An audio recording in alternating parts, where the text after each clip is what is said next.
ज्यादा आइसक्रीम खा गया, मुझे और चाहिए। नहीं बेटा, फिर कभी, आज नहीं। मेरे डैडी बेटा आराम से बैठो। कितना मजा आता है। बस बस। कटारा बाइक में मैं तो दबी जाऊंगा।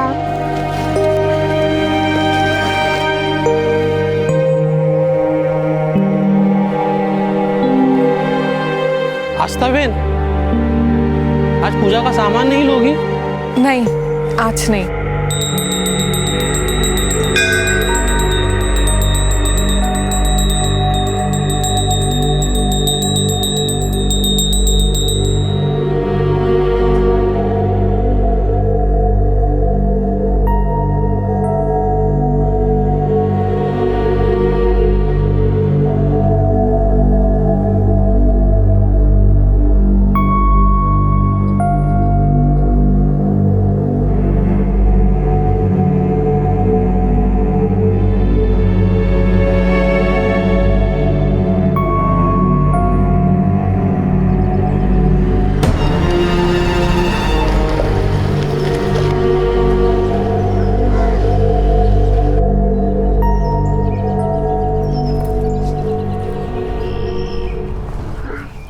माँ बाप अपने बच्चों को सांसें देते हैं, लेकिन वो कौन सी वजह थी जिसने उन्हें अपने ही बच्चों की सांसें रोकने पर मजबूर कर दिया। कभी कभी हमें कुछ ऐसे मर्ज मिल जाते हैं जिन्हें अगर वक्त रहते ठीक नहीं किया जाए तो वो नासूर बन जाते हैं, और ये नासूर इतने गहरे हो जाते हैं कि बाद में उन्हें किसी दवा से भी नहीं भरा जा सकता। दर्द और पीड़ा इतनी ज्यादा होती है कि हमारी हिम्मत घुटने टेक देती है, और इस दर्द के आगे हमें मौत भी छोटी लगने लगती है। तो क्या ऐसा ही कोई मर्ज जितेश पटेल के परिवार को भी मिला था?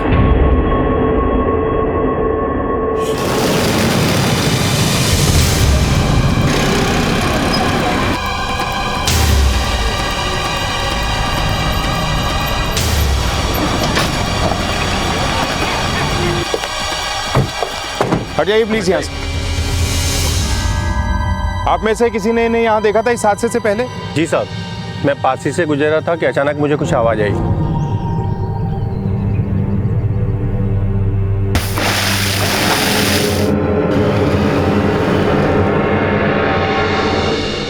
बाइक का नंबर देखा था? हाँ साहब। धीरेन, जब तक पोस्टमार्टम की रिपोर्ट्स आती हैं इस बाइक के सारे डिटेल्स निकलवाओ। हो सकता है ये आदमी इन मौतों का जिम्मेदार है और ये सब होने के बाद कहीं भाग निकला।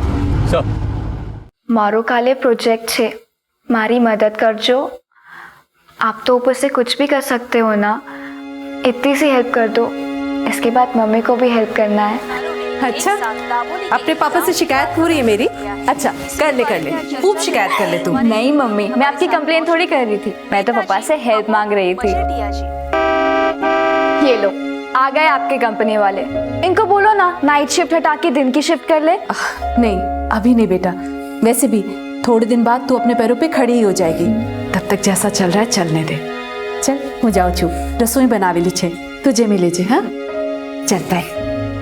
बाय मम्मा। सर, बाइक की डिटेल्स आ चुकी हैं। एड्रेस वाघोदिया का है।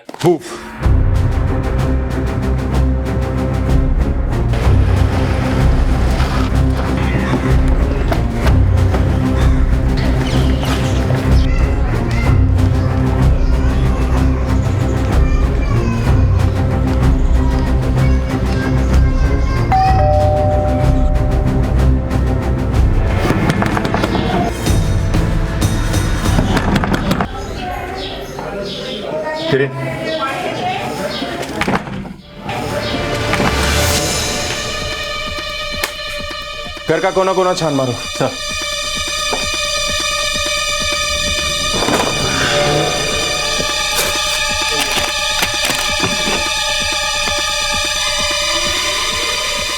धीरेन, ये देख, ये लोन एग्रीमेंट भी उसी के नाम है जिसके नाम पे बाइक थी, जितेश पटेल। इस घर में हमें और भी इंपॉर्टेंट डॉक्यूमेंट मिल सकते हैं, अच्छी तरह से तलाशी लो। सर। सर, यहाँ आइए।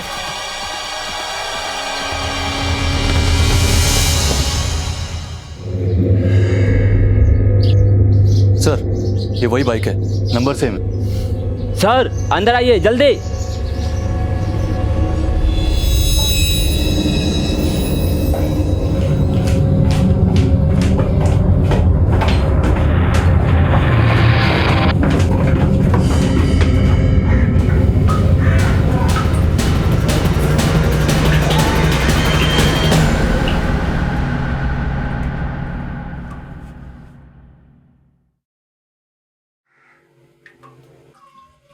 जेबें चेक करो।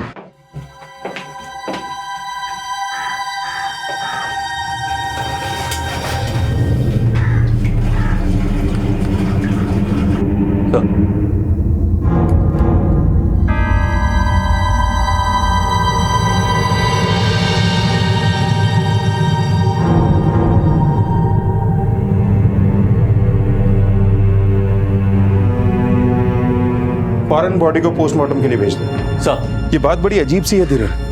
पहले इस परिवार के बाकी लोगों की मौत हुई और अब हमें इसकी लाश मिली। जरूर कुछ बड़ा हुआ है, वरना एक ही परिवार के इतने लोगों की मौत नहीं होती। एक काम करो, आसपास के लोगों को ये फोटो दिखाओ और इस परिवार के बारे में और ज्यादा जानने की कोशिश करो। सर। और हाँ, वो आदमी जिसने बाइक का नंबर बताया था उसे भी ये फोटो एक बार दिखाओ। क्रॉस वेरीफाई करना जरूरी है। Right sir. साहब आ तो जितेश भाई ने फोटो है। क्या करता है जितेश? जितेश भाई ने पास में एक स्टेशनरी की दुकान है। लास्ट कब देखा था इसे? कल सुबह ही देखा था, जब वो यहाँ से गए थे, उसके बाद नहीं देखा। तुम्हारे पास इस जितेश का नंबर है? हाँ है ना साहब, आप वो अपना।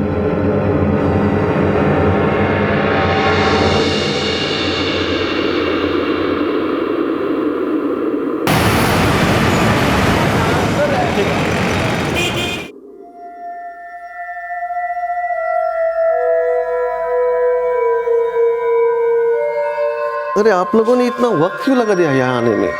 ऑलरेडी बहुत देर हो चुकी है। ये देखो, ये स्पॉट दिख रहा है।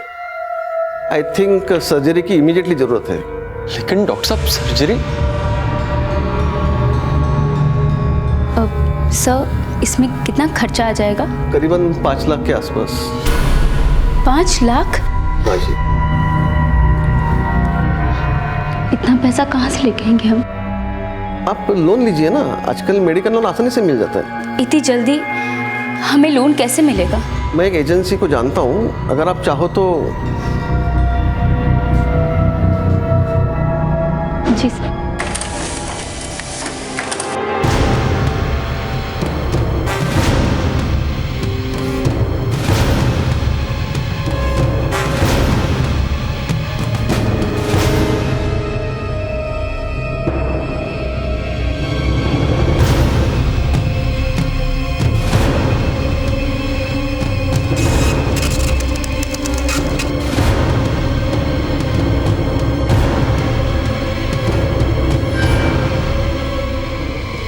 सर, पोस्टमार्टम की रिपोर्ट आ गई है। मौत जहर खाने से हुई है। सर, इस आदमी का मैंने बैकग्राउंड चेक किया है। पिछले कुछ दिनों से जितेश की दुकान काफ़ी नुकसान में चल रही थी। सर, ये उसके बैंक स्टेटमेंट्स और ट्रांजैक्शन डिटेल्स हैं। सर, इस स्टेटमेंट में किसी गुंजल फाइनेंस सर्विसेज की भी एंट्री है। हो सकता है सर जितेश ने इस फर्म से कुछ लोन लिया हो। पर सर, जो डॉक्यूमेंट हमें उसके घर से मिला था, उससे ये पता चलता है कि इस लोन के बदले उसने कुछ ज्वेलरी इनके पास डिपॉजिट रखी थी। ये आदमी कर्जे में था, लॉस में था। कहीं ये लॉस ही इसकी सुसाइड का कारण तो नहीं? एक काम करते हैं, इस प्राइवेट फर्म से पूछताछ करते हैं, स्पेशली इस जितेश की फाइनेंशियल कंडीशंस को लेकर। एक बात मेरे गले नहीं उतर रही, इसके परिवार ने एक दिन पहले सुसाइड किया, फिर उसी रात इसने जहर खा के आत्महत्या कर ली। ये माजरा क्या है? अगर इसे सुसाइड ही करना था तो उसी वक्त अपने परिवार के साथ भी कर सकता था, लेकिन इसने ऐसा नहीं किया, बल्कि उनको मरने के लिए छोड़कर वहां से भाग गया। सर, मैंने जितेश के फ़ोन रिकॉर्ड्स भी चेक किए। उसके परिवार के मरने के बाद उसके फ़ोन की लोकेशन उसके घर की थी। रात को 11 बजे उसे किसी एक नंबर से फ़ोन आया और पोस्टमार्टम रिपोर्ट के हिसाब से सुसाइड भी उसने उसी रात किया था, करीब 12 से 1 के बीच में। और सर, इस नंबर से उसे पहले भी कई बार फ़ोन आ चुके हैं। इमीडिएटली इस नंबर पे कॉल करो। ये जो भी है उसे पूछताछ के लिए यहाँ बुलाओ। सर, मैंने इस नंबर पे फ़ोन किया था, लेकिन फ़ोन स्विच ऑफ था। इस नंबर से जुड़ी हर डिटेल मंगाओ। इस तक हमारा पहुँचना बहुत ज़रूरी है। हो सकता है ये जितेश और उसके परिवार की मौत का राज जानता है।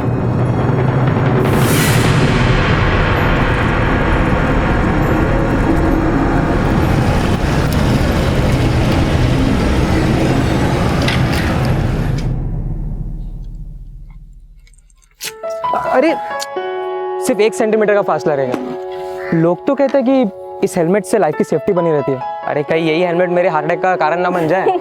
और रैली, जब मेरा कॉलेज खत्म हो जाएगा तब क्या करोगे? करना क्या है, तुम्हें कहीं और ड्रॉप कर दिया करूंगा।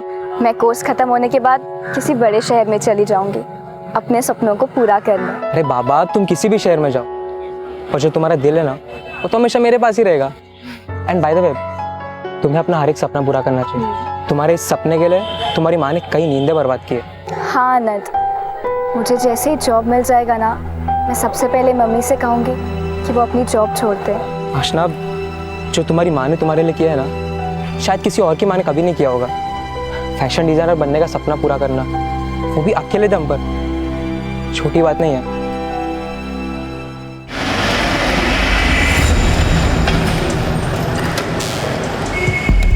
क्या जितेश नहीं रहा? साहब बहुत सारो मानस હતો। मेरे पास आया था तो बहुत मुसीबत में था। कितने का लोन लिया था जितेश ने? 5 लाख। अपनी बीवी के गहने भी गिरवे रख के गया था वो। लेकिन उसके बैंक अकाउंट में तो सिर्फ 3 लाख की एंट्री है। बहुत मुसीबत में था साहब। 2 लाख कैश दिए थे मैंने। कुछ बताया था आपको क्यों चाहिए थे उसे पैसे? कोई खास जरूरत? मुझे तो बोला कि नरपत भाई धंधा चौपट हो गया है। बहुत नुकसान ही में था शायद, बहुत कर्ज भी था साहब। बच्चों की पढ़ाई तक के पैसे नहीं थे उसके पास। ओके सर, उस नंबर की डिटेल्स आ चुकी हैं।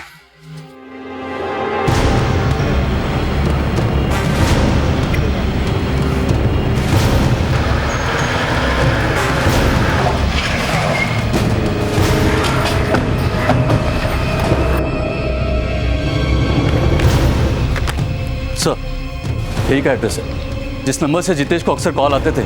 किसी कुंतल शाह के नाम से रजिस्टर्ड है। इस घर की अच्छे से तलाशी लेनी है। सारे कमरों की तलाशी लो।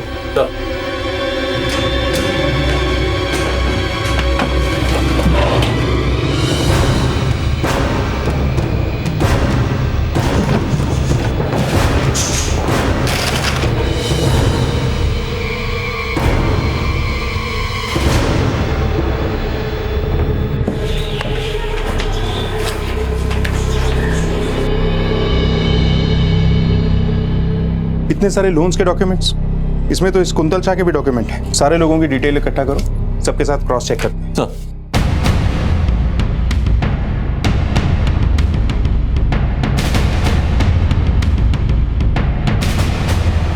हेलो, हाँ हाँ हो जाएगा, मैं अभी जाता हूं।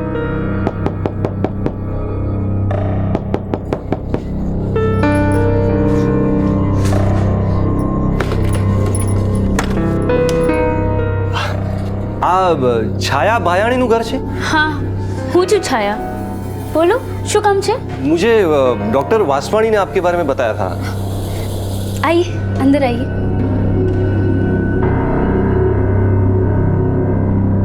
ये लीजिए, आपकी जरूरत के 5 लाख। તમે આમ જ 5 लाख આપો છો? आप तो हमें जानते भी नहीं है। हम आपको नहीं जानते पर आपकी ज़रूरतों को, आपकी मजबूरियों को तो जानते हैं ना। देखिए, हमने ये फर्म इसीलिए खोला है कि ज़रूरतमंदों की जल्द से जल्द हर मदद कर सके। हम आप पे कोई एहसान नहीं कर रहे हैं। देखिए, जैसे बैंक आपको लोन देती है और उस रकम पर आपसे इंटरेस्ट वसूलती है, वैसे ही हम भी आपसे इंटरेस्ट लेंगे। फ़र्क सिर्फ इतना है कि बैंक में लोन पास करवाने में काफ़ी वक्त निकल जाता है और हमारी सर्विस काफ़ी फास्ट है, इसीलिए हमारा इंटरेस्ट 30% है। और इस पैसों के बदले में आप घर, जेवर कुछ भी गिरवे रख सकते हैं। उभारो बे ना छाया, अटली मोटी लोन हम पे कैसे करेंगे? लोकेश, इस वक्त मेरे लिए तुम्हारी सर्जरी से बढ़कर और कुछ भी नहीं है। क्या होगा, इंटरेस्ट ज़्यादा है ना, लेकिन वो हमारी ज़रूरत से बड़ा तो नहीं। और वैसे भी ये वक्त सवाल जवाब में वेस्ट करने का नहीं है। मदद खुद हमारे घर चलकर आई है, वो मुझे नहीं लगता कि हमें बिल्कुल भी टाइम वेस्ट करना चाहिए।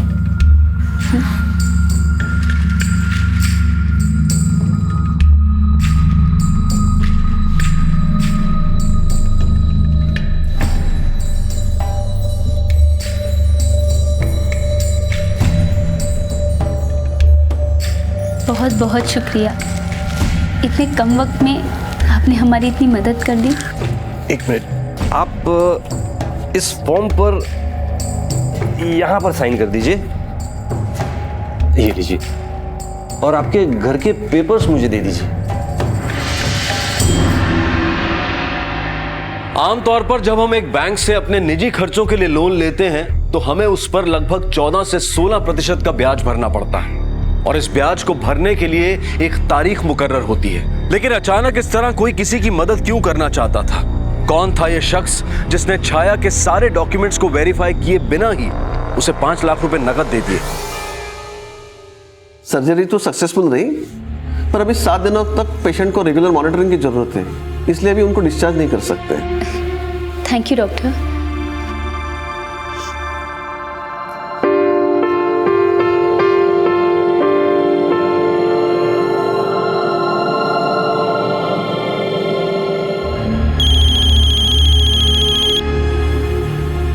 हेलो। हाँ मैडम, देखिए आपके पेपर में बहुत गड़बड़ है। आप एक काम कीजिए, फौरन ऑफिस आ जाइए। अरे नरपत जी सुनिए तो सही। हेलो।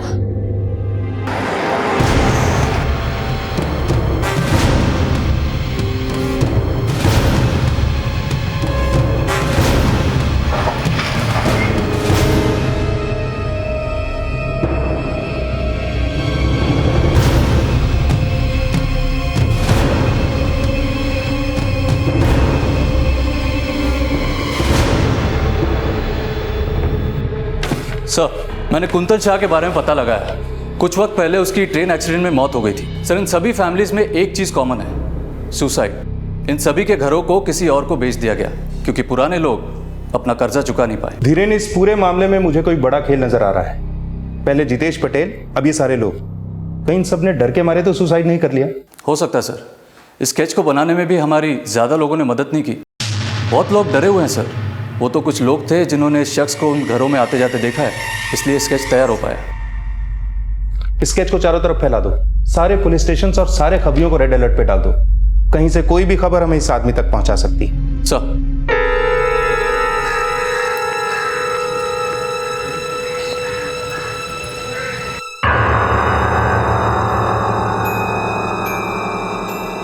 भाई, અહીંયા नरपत भाई छे?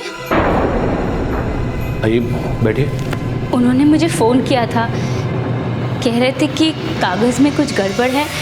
देखिए मैडम, कागज वागज का मुझे जमता नहीं है, वो सब नरपत भाई देखते हैं। मैं तो यहाँ बस रिकवरी का काम करता हूँ। उन्होंने मुझे बोला कि मैं आपसे 5 लाख रुपए ले लूँ। क्या? पर अभी मैं वो पैसे नहीं लौटा सकती। मैंने तो सारे पैसे अपने पति के इलाज में खर्च कर दिए। कोई बात नहीं, पर आप इंटरेस्ट तो पे कर सकती हैं ना? हाँ हाँ, वो मैं पे कर दूंगी हर महीने। हर महीने नहीं मैडम, अभी। अभी? अब अचानक से मुझसे ऐसे इंटरेस्ट कैसे मांग सकते हैं? और इंटरेस्ट की इतनी बड़ी रकम इतने कम टाइम में मैं कैसे इंतजाम करूंगी? तो फिर मुझे आपका घर नीलाम करना पड़ेगा। नहीं नहीं, प्लीज आप ऐसा कुछ मत कीजिए। और वैसे भी उस एग्रीमेंट में ये क्या लिखा था कि आप अचानक से कभी भी इंटरेस्ट मांग सकते हैं? आपके डॉक्यूमेंट भी कहाँ ठीक थे मैडम। रिकवरी करना ही मेरा काम है मैडम, और रिकवरी तो मैं करके रहूंगा।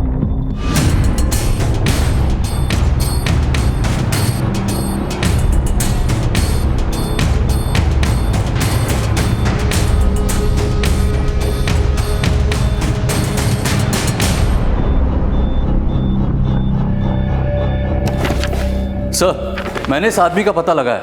इसका नाम सत्ता है।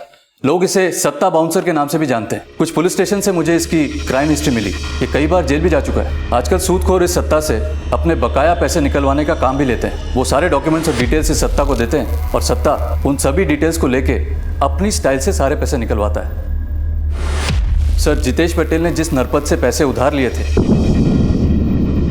वो नरपत भी इसके कांटेक्ट में था। ये सत्ता आप कहाँ है? सर, इसके बारे में तो किसी को कुछ नहीं पता, लेकिन मैंने अपने खबरियों को बोल दिया है, वो इसका पता लगाएंगे। इस नरपत को सर्विलेंस पे डाल दो।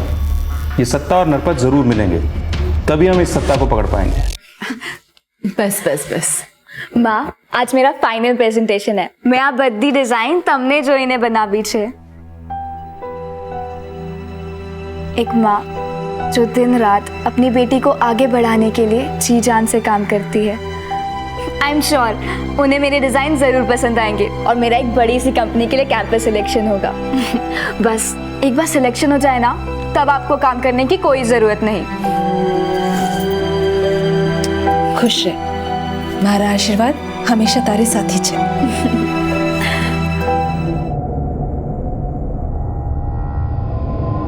मैं चुप नहीं बैठूंगी, मैं पुलिस को सब कुछ बता दूंगी। पुलिस को बताएगी? ये देख, तेरा पति जिसका अभी ऑपरेशन हुआ है वो घर नहीं पहुंचेगा, सीधा पहुंचेगा शमशान अगर उसने ये वीडियो देख लिया। अब फैसला तेरे हाथ में है, जो मैं कहूँ चुपचाप से करते रहे, अगर नहीं तो अपने पति की चिता के लिए जो खर्चा हुआ उसके लिए एक और उधार ले ले, और उसका इंटरेस्ट भी मैं ऐसे ही वसूलूंगा। प्लीज ऐसा कुछ मत करना, मेरे पति को इसके बारे में कुछ मत बताना।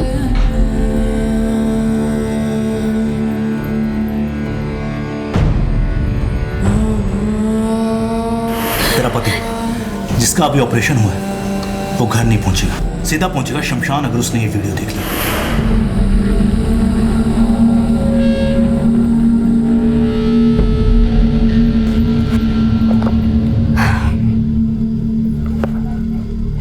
अनंत, तुम यहाँ? अरे आशना, कब से वेट कर रहा हूँ यार। बाय द वे, हुआ क्या आज? उन लोगों को मेरे डिजाइन्स बहुत पसंद आए। मेरा सिलेक्शन दिल्ली की सबसे रेप्यूटेड कंपनी में हुआ है। अरे वाह, कांग्रेचुलेशन। इस बात तो पार्टी होनी ही चाहिए। आज रात को हम ऐसी पार्टी करेंगे कि हम कभी नहीं भूल पाएंगे। चलो चलो।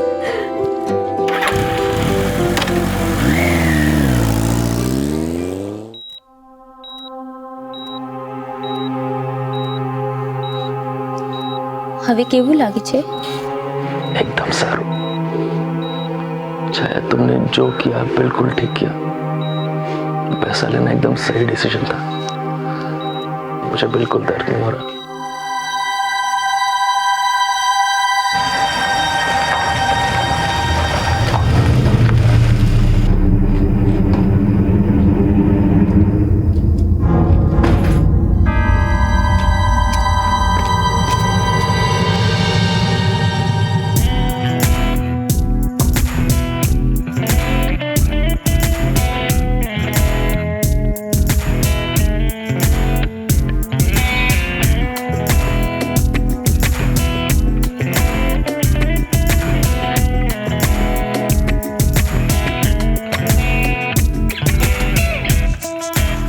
Hello sir.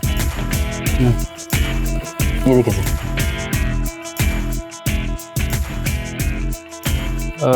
ये वाली सर ये अवेलेबल नहीं है, पर हमारे पास और ऑप्शन है, आप और देख सकते हैं। देखो सर।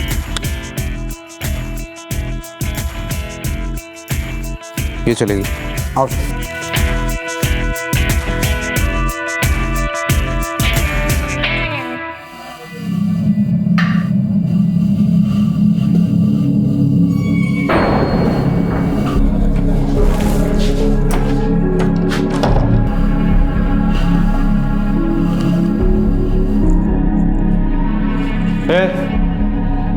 किसी ने कुछ सिखाया भी नहीं क्या तेरे को?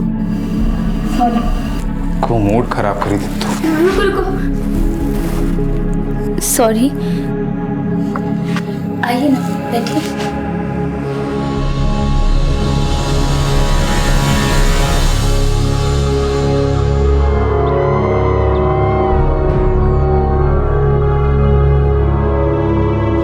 अक्सर जब हम बुरे वक्त और बुरे हालात से घिरे होते हैं तब हमारे अंदर एक बेचैनी होती है, एक बेचैनी कि कैसे इस हालात से जल्द बाहर निकला जाए। और इस बेचैनी में कभी कभी हम कुछ ऐसी गलतियां कर बैठते हैं जो हालात को बद से बदतर बना देती हैं। सत्ता और नरपत लोगों की इसी मजबूरी का फायदा उठाकर उन्हें एक ऐसे दलदल में धकेल देते थे कि जिसके बाद किसी के भी जीने की इच्छा ही खत्म हो जाए।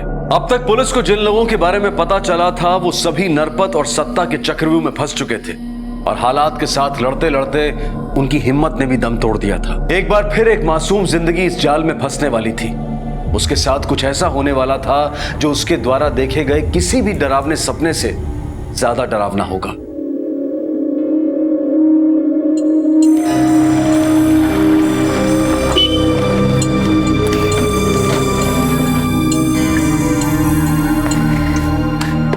ये रेस्टोरेंट मेरे पापा ने बनवाया था। तुम्हें पता है इसके अंदर डीजे की फैसिलिटी भी है। अरे जन्नत है ये जगह। पर इतने सुनसान एरिया में क्यों? यहाँ कोई साइन बोर्ड क्यों नहीं है? हम यहाँ से पार्टी वार्टी करने आते हैं, और हमारे अलावा यहाँ से वही आते हैं जिन्हें इनवाइट किया जाए। तो अब चले अंदर या फिर इनविटेशन रिक्वेस्ट भी प्रिंटेड चाहिए? नहीं नहीं, चलो चलो। हाँ ये देखो।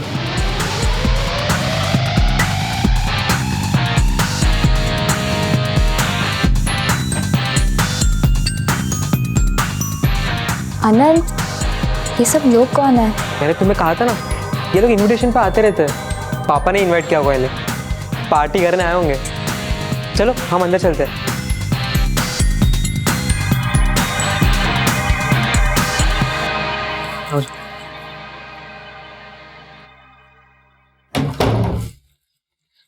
तुम फ्रेश हो जाओ, मैं कॉफी लेकर आता हूँ।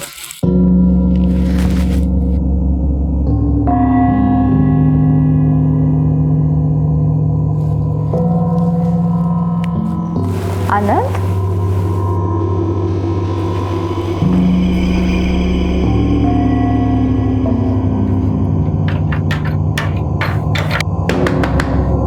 अनंत, अनंत,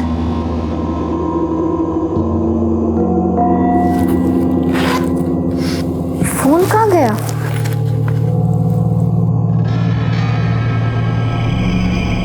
आप जिस नंबर को डायल कर रहे हैं वो इस समय स्विच ऑफ है। Switch off?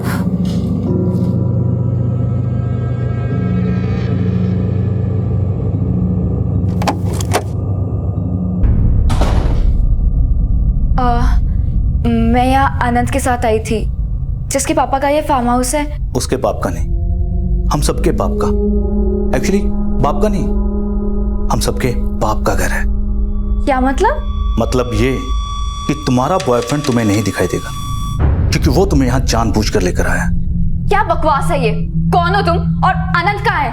मैं कौन हूँ, क्या हूँ, कैसा हूँ, ये तुम डिटेल में जान जाओगे। तुम तो क्या, यहाँ की कई लड़कियां मुझे जानती हैं, और औरतें भी। क्या बकवास है ये? तुझ पे तो मेरी नजर कई सालों से थी, पर अफसोस शिकार तेरी माँ का हुआ। तेरी माँ ने तेरी एजुकेशन के लिए हमसे लोन जो लिया था, और बदले में हमने भी उसे एजुकेशन दे दी। अब तेरी बारी इस एग्जाम को पास करने की। तेरी माँ से तो हमने उस पैसे का काफी इंटरेस्ट वसूला, पर अब उसमें किसी की दिलचस्पी नहीं है। तू तो बहुत लकी निकली रे। हमारे बॉस की तुझ में दिलचस्पी है, खास दिलचस्पी।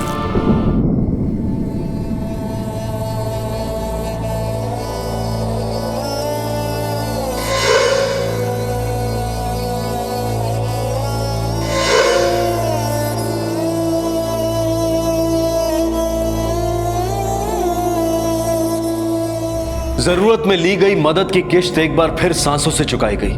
जो पैसे किसी की जिंदगी बचाने की खातिर लिए गए थे, वही पैसे किसी की मौत का कारण बन गए। अब इस सब के बीच आशना भी फंस चुकी थी। एक बच्ची जिसने कई सपने देखे थे, उसने कभी सपने में भी नहीं सोचा होगा कि उसके सपनों की कीमत उसकी मां किस तरह चुका रही थी। जिस रास्ते पर आशना को धकेल दिया गया था, वो रास्ता जिंदगी के साथ खत्म होता था। तो क्या अब आशना भी वही करेगी जो बाकी के बेकसूर लोगों ने किया?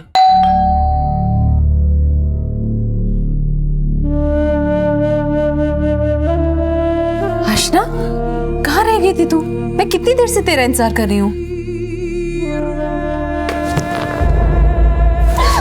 आशना, क्या हुआ? तू रो क्यों रही है?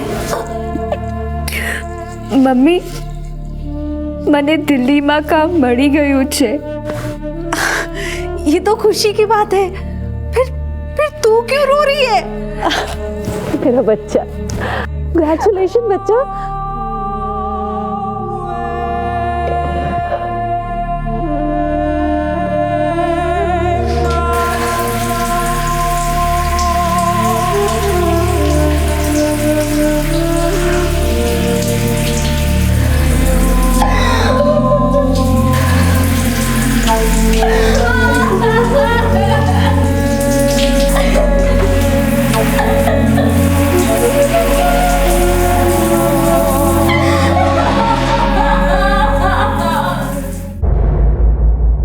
छाया के अलावा मेरा कौन था? 5 लाख रुपए लिए थे हमने नरपत से। छाया ने एक भी मिनट कुछ भी नहीं सोचा, बोला मुझसे ज्यादा उसे कुछ भी प्यारा नहीं है।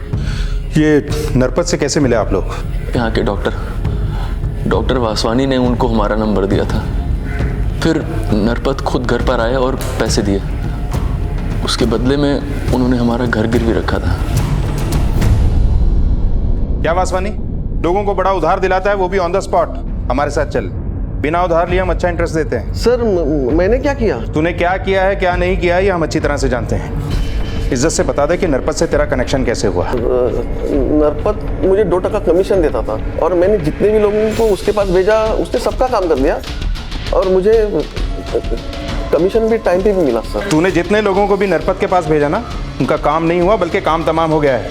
उल्टा लटका के तुझे इतना मारूंगा ना जितनी तूने इस धंधे से कमाई भी नहीं की होगी। लेके चलो इसे। सर मेरी बात सुनो सर। अब इस नरपत को उठाने का टाइम आ गया है। चल। अरे साहब मैंने सुकाम चल। मैं सो करी साहब। अरे चल, कॉल करने का कोई फायदा नहीं है। फिलहाल तू आउट ऑफ नेटवर्क एरिया में जाने वाला है। चल।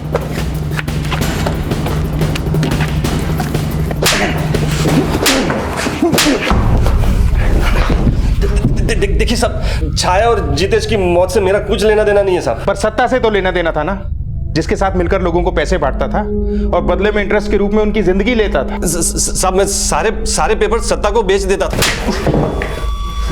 और सब वो इंटरेस्ट के रूप में सारे पैसे मुझे देता था वापस वो, और बाकी बचे जेवर और घर के पेपर्स मुझसे ले लेता था। सत्ता कहाँ है? पता नहीं साहब, वो अलग अलग नंबर से फोन करता था और वो नंबर भी उन्हीं के नाम से खरीदता था जिसके पेपर्स उसके पास होते थे। सर, इसकी बेल लेके इसका वकील आया है। ये मत सोचना कि इस बेल से छूट के तू बच जाएगा। जिस तरह से तुम्हें कानून का फायदा उठाना आता है ना, हमें भी पूरा विश्वास है एक दिन यही कानून तेरी किस्मत में बेल की जगह जेल लिखेगा। निकल चल। हिरेन, ये नरपत जितना खड़ा है ना उतना ही गड़ा है। इतनी जल्दी इसका जमानत पे छूट जाना कोई आम बात नहीं है। मुझे लगता है इसके पीछे जरूर कुछ बड़े नाम छिपे हैं। वडोदरा पुलिस के अभी किए गए प्रेस कॉन्फ्रेंस से ये पता चला है कि कुछ लोग उन भोले भाले लोगों को अपने जाल में फंसाकर उनका शोषण कर रहे हैं, जिन्हें पैसे की सख्त जरूरत है। उन लोगों को पहले ये पैसे कम समय में उपलब्ध कराए जाते हैं और पैसे ना देने के बाद उनकी घर, जमीन और जेवर जब्त किए जाते हैं। पैसे देने वाले लोग ब्याज लेने के लिए किसी भी वक्त वहां पहुंच जाते हैं। इसके बाद शुरू हो जाती है उन परिवारों के साथ जुल्म की एक दर्दनाक कहानी। वडोदरा पुलिस ने सब लोगों से अनुरोध किया है कि जिसके साथ भी ये घटना हो रही है वो कृपया सामने आ जाए। उनका नाम गुप्त रखा जाएगा और उन्हें पूरी तरह सुरक्षा दी जाएगी। आज ना मैं काम पर जा रही हूँ, खाना टेबल पर रखा है, निकाल कर खा लेना और टाइम से सो जाना बेटा। हाँ मम्मी, હવે તમને કામ કરવાની જરૂરત નથી। अब मैं हूँ ना, मैं सब संभाल लूँगी।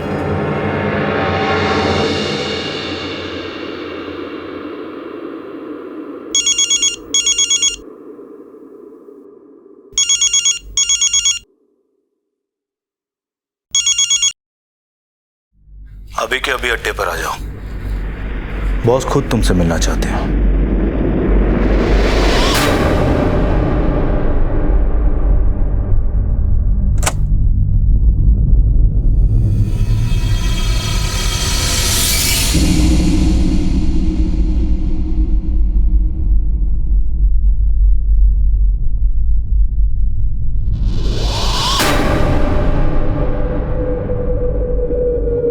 ठीक है, भले।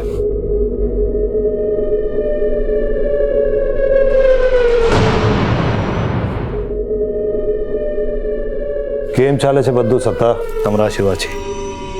स्टूडियो में हमारे साथ मौजूद है नेताजी अमोघ मजेटिया जी। મને આ સાંભળીને બહુ ખરાબ લાગ્યું કે ખેડૂતના 3 પરિવારોએ એક સાથે આત્મહત્યા કરી દીધી। जो कुछ भी हुआ वो बहुत दुखद था। हम इस पर शोक व्यक्त करते हैं।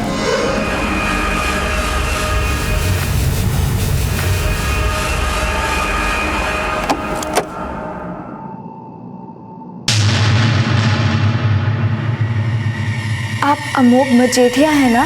अरे वाह, मुझे नहीं पता था कि मेरा इतना क्रेज है आजकल की बच्चियों में। इसीलिए तो मुझे तुम्हारी जैसी पढ़ी लिखी लड़कियां इतनी पसंद है। तुम्हारी पसंद और नापसंद का ख्याल तो लॉकअप में रखा जाएगा अमोघ मजीठिया। ये चलो इसे। इसको लेकर जा रहा है पता है ना? अब बस मुंह बंद, वरना अच्छा नहीं लगेगा कि भरे बाजार में नंगा करके लड़कियों से जूतियां पड़वाऊंगा। ये चलो इसे।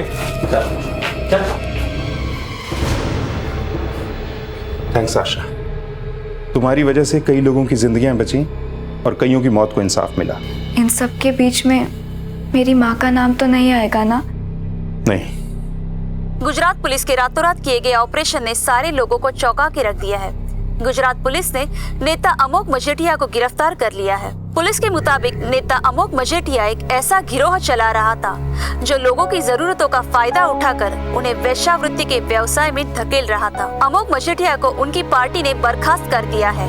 इन सब में अमोघ मजीठिया का काला पैसा लगा हुआ था।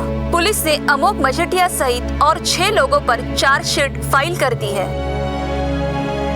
मम्मा,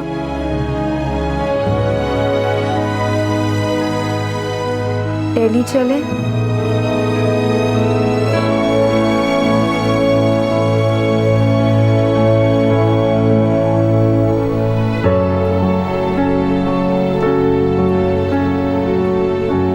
आशना द्वारा उठाए गए इस मजबूत कदम से आखिरकार नेता अमोघ बेनकाब हुआ और साथ ही न जाने कितने बेकसूर लोगों की मौत का जिम्मेदार भी पुलिस के हत्थे चढ़ा। पुलिस ने अमोघ के साथ नरपत, सत्ता, वसानी और बाकी के लोगों को भी अरेस्ट किया।